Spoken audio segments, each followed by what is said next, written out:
A possible comet is drawing the interest of some of the country's most well-known scientists, with one Harvard professor having posited the shocking theory that what individuals are witnessing might not actually be a natural object, but instead a piece of extraterrestrial technology.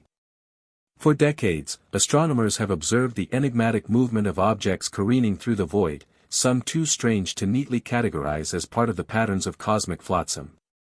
The professor's provocative hypothesis rekindled a debate smoldering just below the surface of conventional science for decades, that we might already be seeing evidence of extraterrestrial civilization's artifacts and not even know it.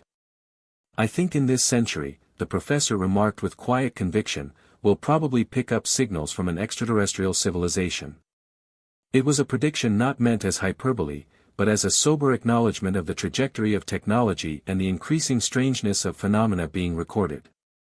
If this kind of story touches your heart, if you're someone who cares about truth, responsibility, and speaking up for the voiceless, please like this video, subscribe to our channel Spark Science, and share it with someone who should hear it. Let's get started. Against this backdrop, another figure stepped onto the stage of global scientific dialogue, Michio Kaku, the well-known theoretical physicist.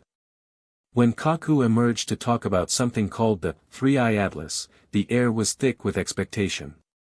The title had been talked about in hushed tones in scientific communities for months and was generally described as some sort of high-tech mapping system that would change the way humans went about integrating data, space discovery, and global surveillance. The majority took it to be a technological advance in keeping with earlier initiatives, a mighty but ultimately pragmatist device designed to humbly aid human advancement. To governments and corporations, the Atlas was going to be a grand data framework, a means of integrating satellite pictures, terrestrial sensors, and deep space probes into an uninterrupted interface that could be commodified, militarized, or geopolitically exploited. But Kaku's news upended the assumptions entirely. What he revealed was not a map in the traditional way, not a star catalog, not a world atlas, and not even a data consolidation system as people envisioned. The Three-Eye Atlas, Kaku said, was an architecture that redefined the notion of what could be mapped. It wasn't merely a matter of mapping the known, it was a matter of mapping the unknown in ways that circumvented conventional methods entirely. Rather than recording and compiling data passively, it actively simulated possibilities. This was not a static atlas by any means, but a living architecture of possible realities. It was a system that would be able to anticipate and recreate situations decades ahead of current understanding, creating visions of the future as if they were as real and solid as the present. The mere concept was enough to get palpable nervousness from the crowd. A chart that did not simply indicate where things were, but where they might be, was a revolutionary departure, one that came close to dissolving the distinction between science and philosophy, prediction and fate. Kaku came close to embracing this discomfort, describing how the Three-Eye Atlas worked upon three basic pillars: intelligence, imagination, and inference.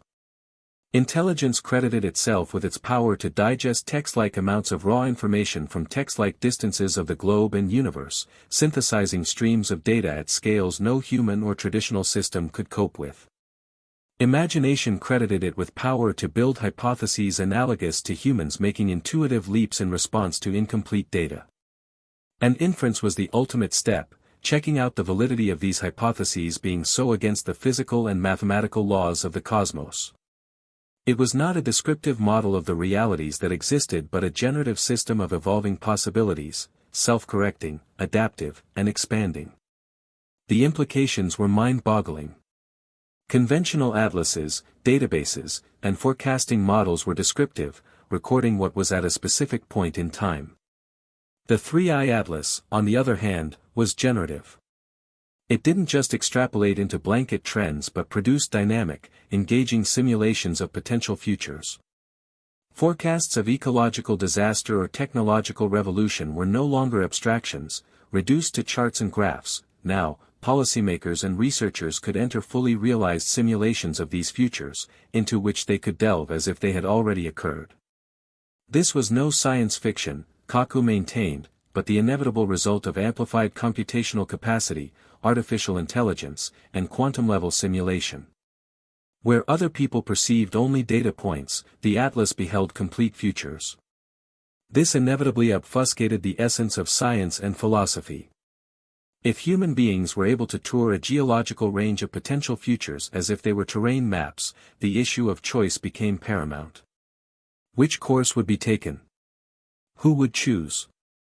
This was not merely a tool for scientists, it was a machine for civilization itself, capable of shifting the balance of geopolitics, economics, and even cultural identity. Kaku compared it to being in front of a massive library where every book contained a version of history still to be written. The risk, he warned, was not so much accessing this library but becoming hostage to it, letting its models drive decisions instead of inform them. As an example, Kaku talked about how the Atlas could revolutionize humanity's response to climate change. Conventional models forecast probable outcomes in terms of emissions, feedback loops, and policy measures. The Atlas, as such, might generate immersive scenarios in which leaders would walk through futures ruined by inaction, or, conversely, futures revolutionized by sustainable decision-making.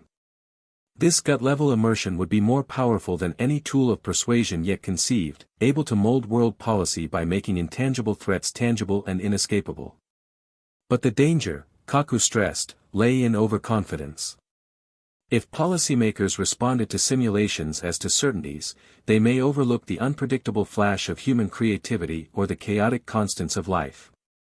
Space exploration was the frontier where the Atlas held out the promise of reducing the time gap between wonder and discovery. With patchy signals from remote exoplanets, the Atlas could simulate atmospheres, terrains, and even possible life forms with astonishing accuracy.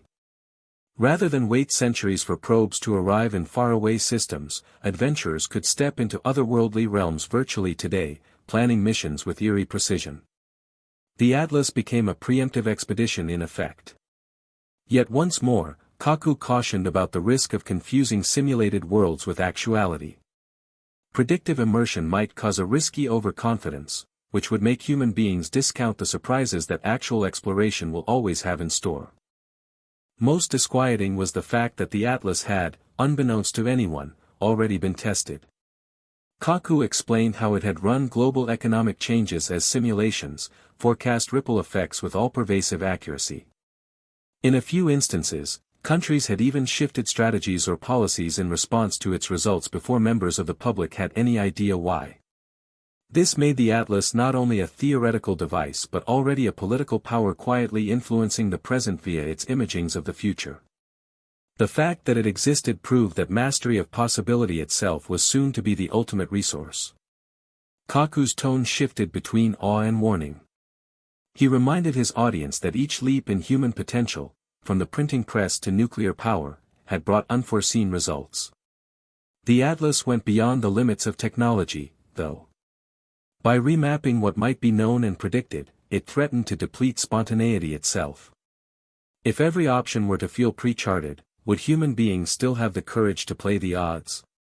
Would people still have faith in crafting their own futures, or would they yield to probabilities that felt inevitable? Through medicine to education, geopolitics to art, Kaku mapped field after field where the Atlas might revolutionize life. In medicine, it might produce personalized simulations of how a disease might develop, charting dozens of courses from lifestyle or treatment options. Doctors and patients might step through futures influenced by every choice. In education, students might be able to experience interactive simulations of their potential futures, moving the entire definition of learning from memorization to navigation. In geopolitics, it would have been the most fought-over resource of all time, allowing countries that had access to predict wars, alliances, and economic failures ahead of time. The unevenness of foresight could sunder mankind more painfully than any previous technology. Culture and creativity would not be spared its effects either. Artists might employ it to experiment with thousands of possible outcomes before deciding on a single one, but the public would start questioning the validity of human creativity in a universe where all possibilities were pre-simulated.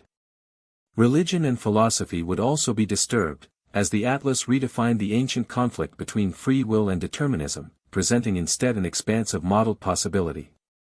Would it be seen as evidence of divine planning, or as a mechanistic determinism erasing the last remnants of human volition? The emotional burden of such prescience was just as worrying. Individuals could be crippled by the proliferation of futures, unable to settle on a single course of action lest they miss out on another. Others could become reckless, believing they could always discover a good result no matter what. Either way, the precarious equilibrium of prudence and audacity, the spur of human advancement, could be upset. Economically, the Atlas had the potential to turn markets upside down by so greatly refining predictability that spontaneity itself could disappear. Companies would be able to model worldwide effects of new products or tactics before they were put into practice, investors could model innumerable scenarios before investing, and if everyone was using the same predictive algorithm, markets could become self-fulfilling, devoid of unpredictability and creativity. Near the conclusion of his lecture, Kaku recast the very nature of exploration itself. For thousands of years, human beings imagined exploration as outward, across seas, across continents, into space. The Atlas showed that the biggest frontier